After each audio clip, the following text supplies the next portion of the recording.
Hi everyone. As part of this problem, we have the input table as calls. In this table, we have below column caller, that is the person who is the caller, receiver, that is the person who is the receiver, and duration, that is the time period for which this call was carried. So for example, in this case, Ruby has called Sanjog for a period of 20 minutes. So like that, we have multiple caller and receiver. So we need to find out between two individuals how many calls happened and what was the total duration as part of the output. So as we see, there are instances where, for example, Ruby has called Sanjog and Sanjog has called Ruby. So like that, there are four instances here. So we need to identify the total entries present and the total duration that was present. So let's go ahead and solve this problem. So to solve this problem, we will work in two-step process. So as the first step, what we will do is we will get the caller which is having a smaller name letter. Like we will sort the names in the say in one of the orders like ascending order, and whichever name is smaller, we will get on the left side, and whichever name is kind of larger, we will get on the right side. So let's get started, then it will be more clear. So we will work on this input table, that is calls. So what we will do is here, let's first of all keep all the entries, and we will now work on deriving new columns. So what we will do is we will check the values between caller and receiver to see if caller is smaller than receiver. So it will kind of do a comparison. Like here R and S, this letter will be compared first. So since R is smaller than S, this condition will be satisfied. So in that case, we will keep the caller as it is. Else we will get the receiver here. And let's call this as person 1. So for example, in this case, when we will compare caller and receiver, is caller smaller than receiver? So is S smaller than R? No. So in this case, what will happen is, since this is false, it will go to the else condition and get the receiver as a person 1. So it will move Ruby on the in this column person 1.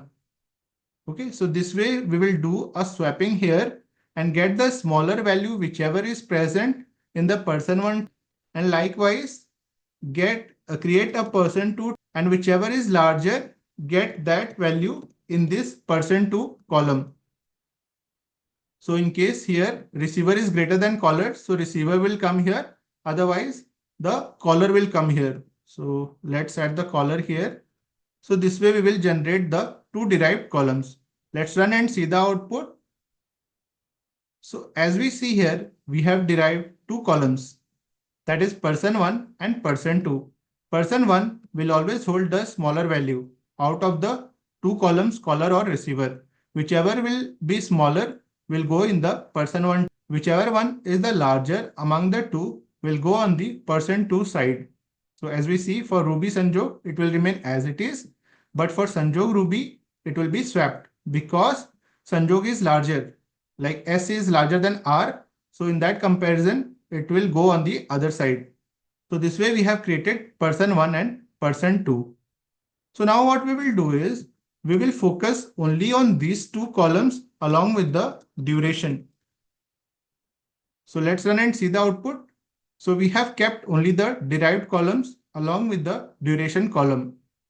Now we simply need to do the aggregation. We need to aggregate this person 1 and person 2 and compute the sum of the duration to get the final solution. Also, we need to count the number of entries to find the total calls that happened between the two individuals. So what we will do is we will add this as part of a CTE. We will also have kept it as part of a subquery. But here we will go ahead with the CTE. Let's call it as call det, and then we will work on this call det CTE. So what we will do is we will take the data, that is person 1 and person 2, and we will group based on these two columns, that is person 1 and person 2. Let's order as well our output based on person 1 and person 2. So what we have to do is we have to use the count function. So we will use the count one to find the total calls that happen between the two individuals, because count will give the total entries that are present and that will indicate the total calls that happen between the two individuals. Similarly, we will do the summation of the duration to find the total call duration. Okay, and we have already done the grouping based on the remaining columns. So this way we have identified the required output.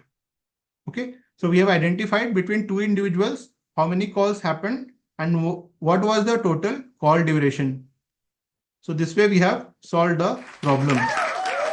Okay, so as we can see, we have identified between two individuals the total calls and total call duration that happened. So let's go ahead and summarize as to how we have solved the problem. Okay, so what we have done is between the caller and receiver, whichever is smaller, we have tried to get in the person one column. So we have compared whether caller is lesser than receiver. If yes, keep the caller as it is smaller. Otherwise, keep the receiver as that is smaller. So smaller entry will go in person one. Similarly, with the same comparison, whichever is larger, we have added it as part of person two column. And we have kept only the duration column. So these are the three columns that we have kept as part of our CTE. Now we have operated on this CTE and we have aggregated based on these two columns, that is person 1 and person 2, by giving the group by. After that, we have used the count function to identify the total entries that are present. So that will give us the total calls that happened between the two users. Along with that, we have used the summation function to identify the total call duration, summing up all the duration to find the total call duration that happened between the two users. We have sorted the data based on person 1 and person 2 to see the output correctly sorted. So this way we have solved the problem. So please go through the video. If you found it useful, please like it. If you have not yet subscribed the channel, please subscribe and please provide your feedback in the comments. Thank you.